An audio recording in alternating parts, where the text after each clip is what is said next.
light within our hearts, light within our thoughts, light within our words. May one and all and everything, blessed and loved, ever be. Welcome. I am Sister Who. With me today on the show, I have my friend Joyce Buteyn-Garrett. Garrett? Garrett, yep. Garrett. Garrett.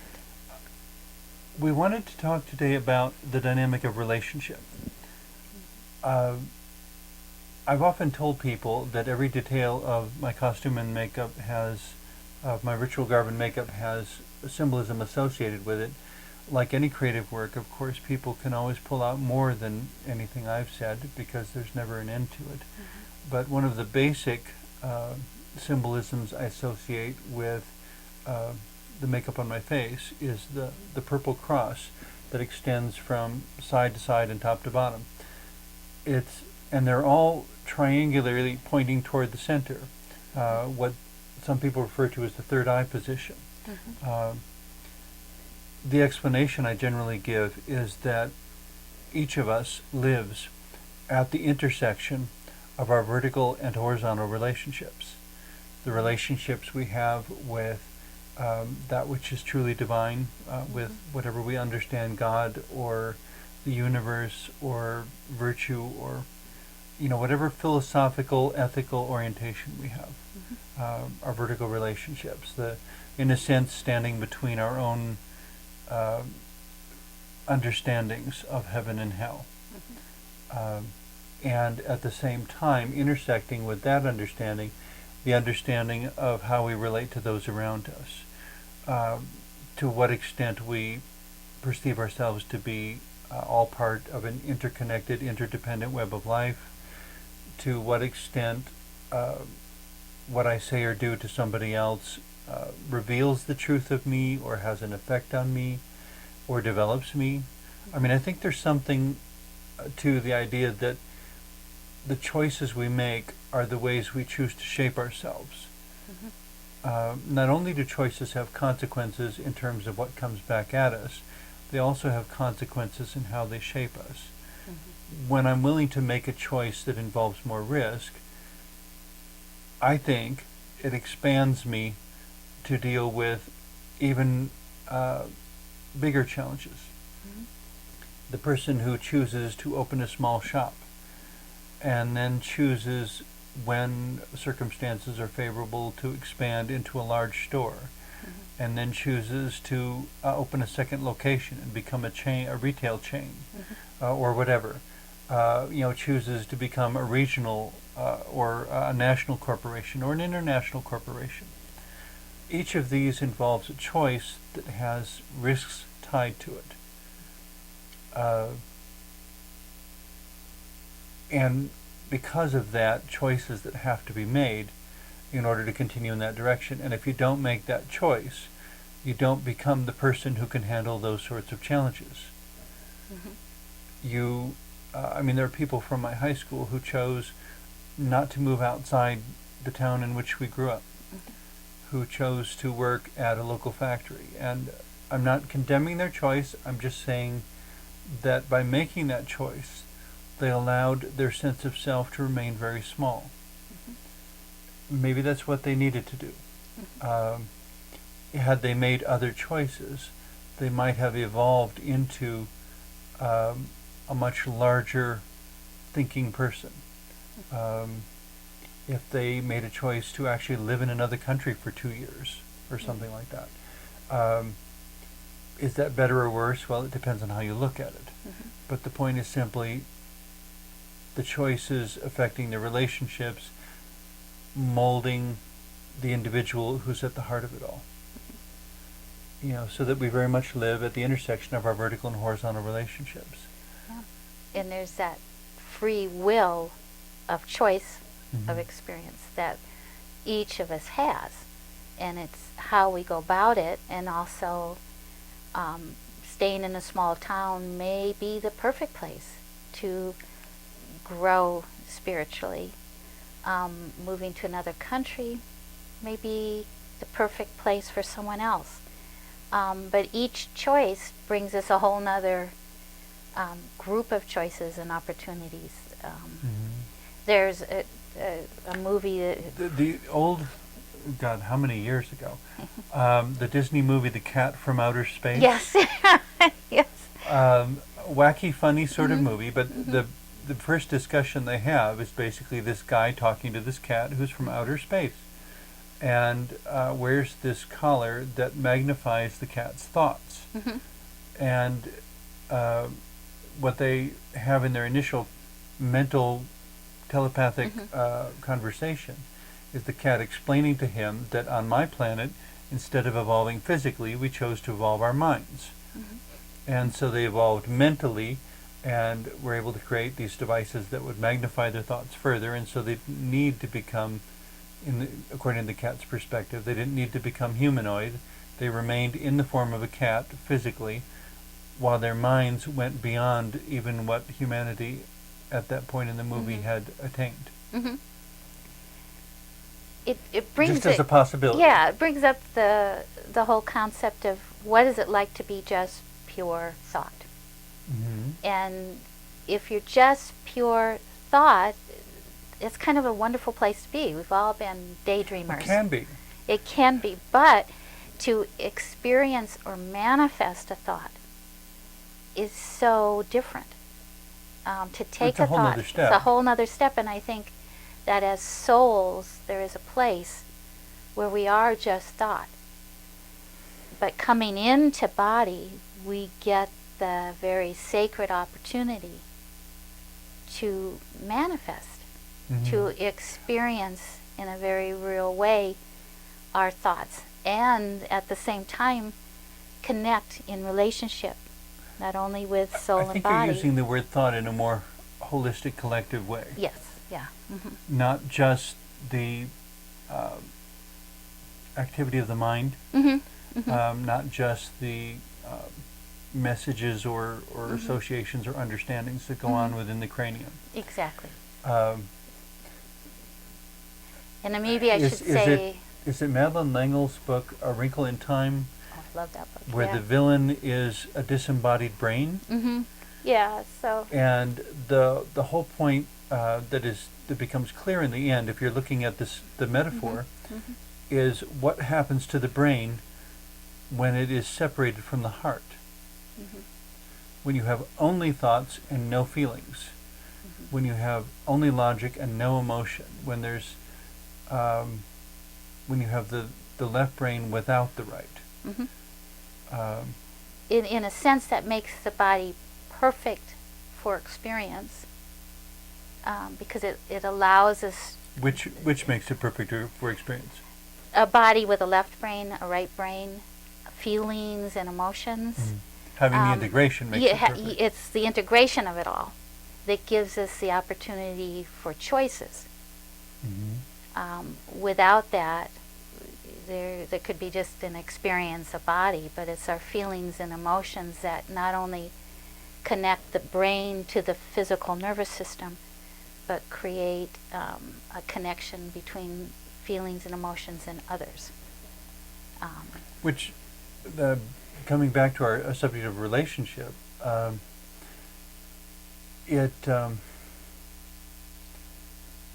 when we bring up the subject of choices, very often the first thing somebody will say is, I'm always afraid of making the wrong one.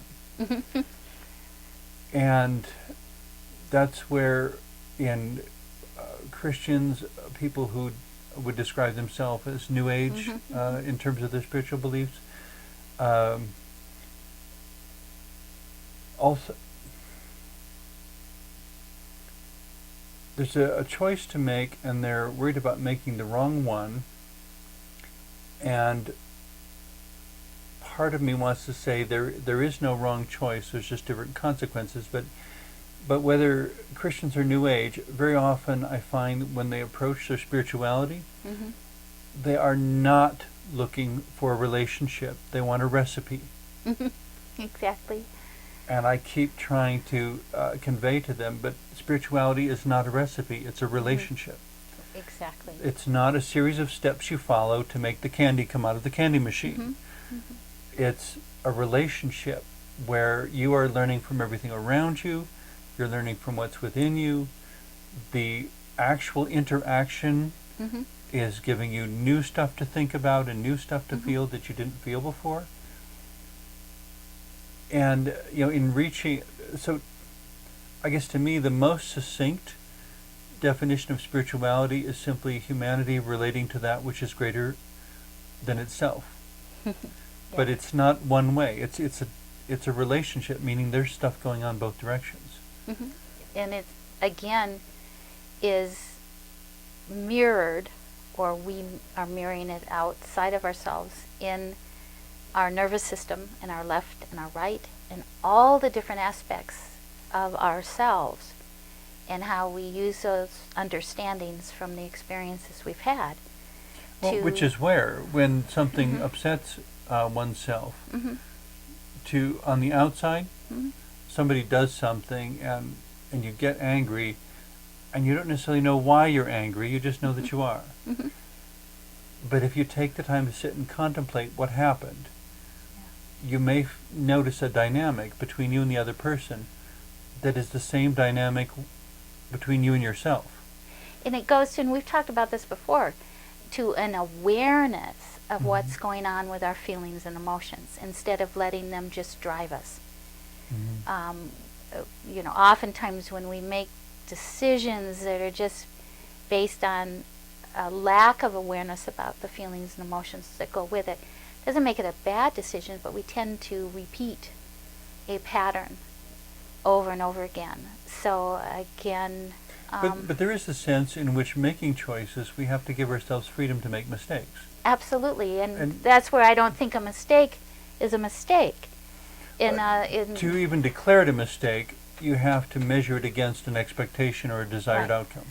Exactly, in the same way as defining good or bad. Without something to measure by, you have no way of saying which it is. Exactly, and then every individual's way of measuring anything is based on their particular experiences or culture or language.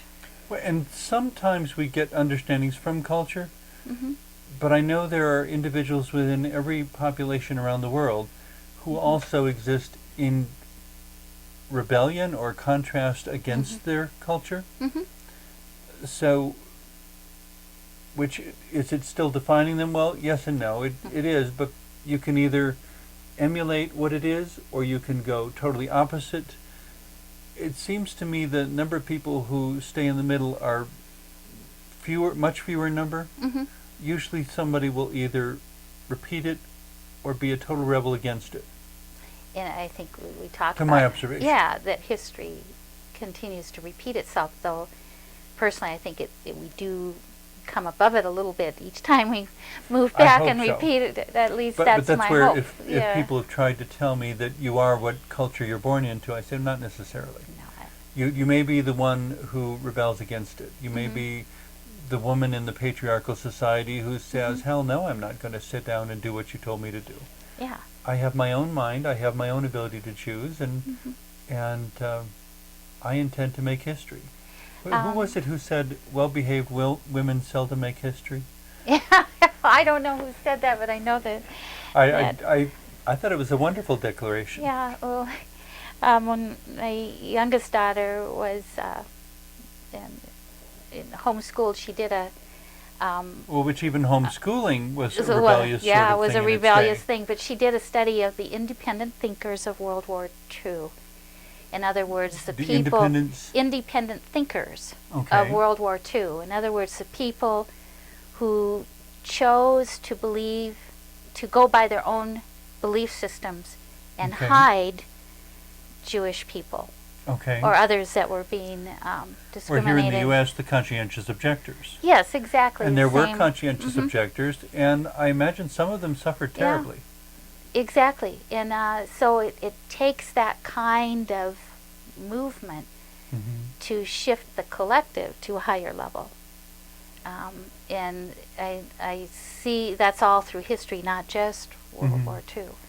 But even just to now. point out that there's a problem. Yes.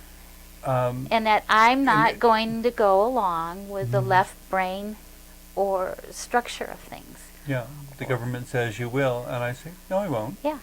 Even at Um, the cost of their life.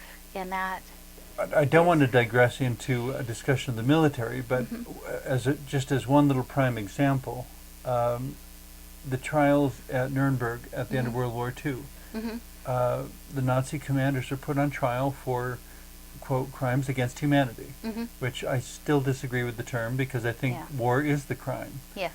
It's not that war contains crime, the whole thing is a crime. But they simply responded, we were just following orders.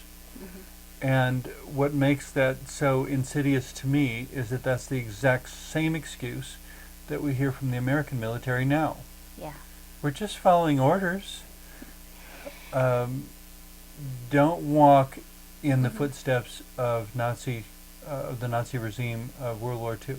Yeah, and I think... You know, and I don't want to blame just the German people because I think it was a much more complex phenomenon than that. But it was, it could have been anybody who experienced those same circumstances. But the point is not who the players were, but rather what the dynamic was and how we need to pay attention to our relational dynamics so that we don't put ourselves in corners that we don't want to be in. You're absolutely right, and I think there's a tendency to teach, at least in the United States, children to follow the rules and to not question why. Now that doesn't have necessarily mean that you're going to go against the rules. It's just I want to understand why. And my oldest... But if you have no depth in your understanding, then you can't prevent the tragedies from happening. Exactly right. My oldest daughter, Mimsy, always asked questions. Always. And apparently you rewarded that. Yes, because it was important. It got frustrating at times. But But you persisted. Yeah, and she still does to this day, and her success in life is really based on the fact that she keeps asking until she gets it. Okay. And I think that's the most important thing that we can learn in life is keep asking until someone explains it in a way that you get it. My suspicion is that she also had to find locations that would tolerate that much questioning. Yes. Because there are some places where that much questioning simply isn't tolerated. Exactly right. So that was a struggle. And ideally, that it should be the case. Forgive me for using that terrible "should" word. Why is there any place on earth where it is not okay to ask questions? Where it is not okay to question authority, not because you're trying to tear down authority, but questioning authority so that it can be polished, so it can be refined, so it can be held accountable, and so that any flaws in that authority can be not only discovered but also corrected.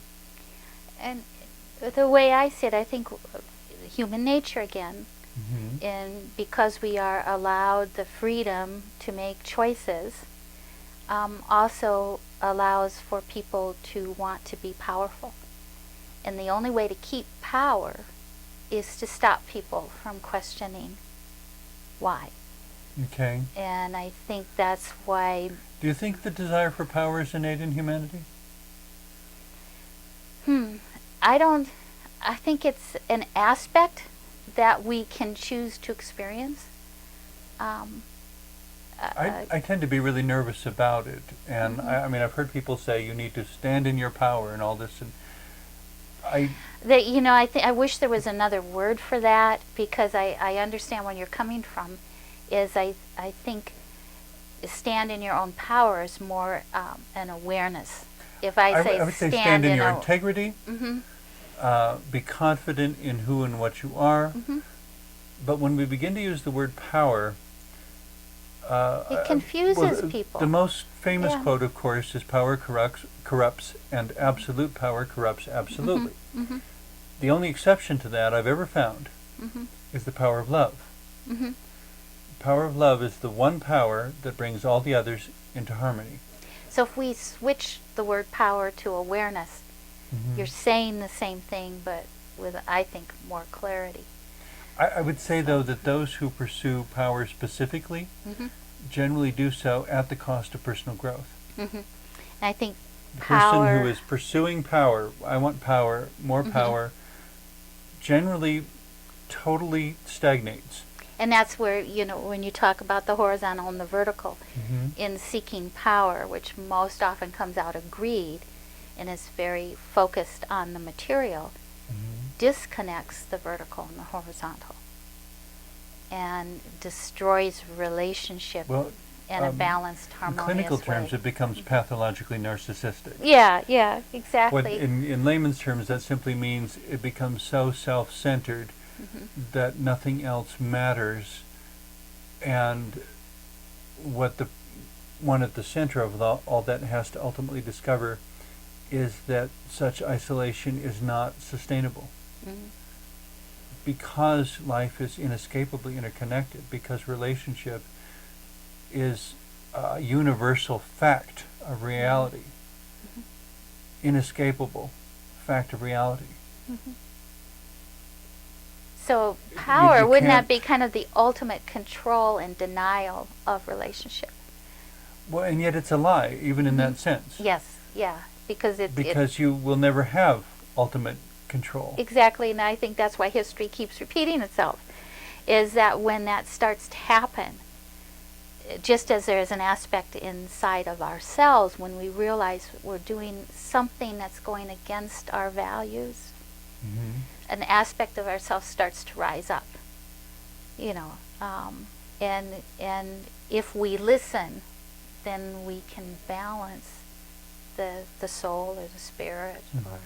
or our horizontal and our vertical, and we come in Which sync again. I don't often get that question, but all this very much centers on Mhm. that question of how do you know you're gay? How do you? And I suppose I could respond, how do you know you're straight? How do Yeah. we know these things about ourselves? But like you said, there is this mysterious inner knowing Mhm. that somehow witnesses to us, whether you want to call it a conscience or whatever, Mhm. when what we are doing is contrary to who and what we are. And again, I think then you start to talk about the authentic self and the independent thinker, both of which Mhm. you are, and at the Well, same thank you. time have to struggle with, because there's still the perceptions and the judgments from our environment. And to stand strong enough in your awareness of who you are, Mhm. to realize that if there's judgment here, it's because they're judging themselves. And so, And very often the judgment that comes toward you says more about the person speaking it than it does Right. about the object toward which it's directed. and so really standing in your own authenticity and awareness is in understanding that, and being compassionate and saying, wow. I would There's- make a distinction, though, between the person who's judging me Mhm. and the person who lovingly, frequently by invitation, Mhm. is providing, is reflecting information Mhm. back to me. Mhm. How did I do on that last whatever? Mhm. And somebody gives you an evaluation. Mhm. It's not the same as someone coming up and saying, "What are you doing?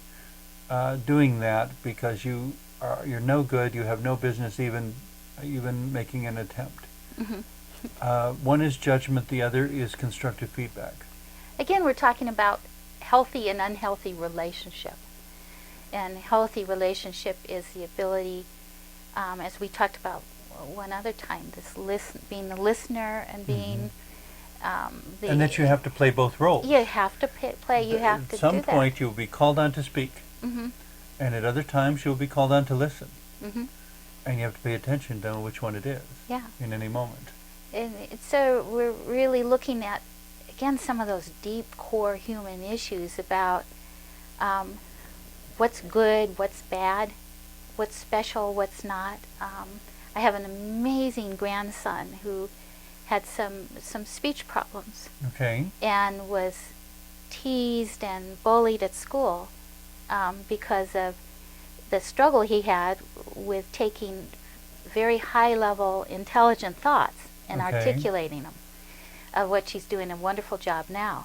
But again, the bullying He was and having difficulty with the translation. yeah, or it just there were some neurological issues in being able to say what you were thinking.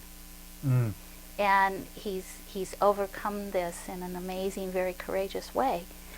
I But don't again, remember which TV show or movie it was, but there was one where this woman has a stroke, mhm, and in attempting to depict it from her perspective, mhm.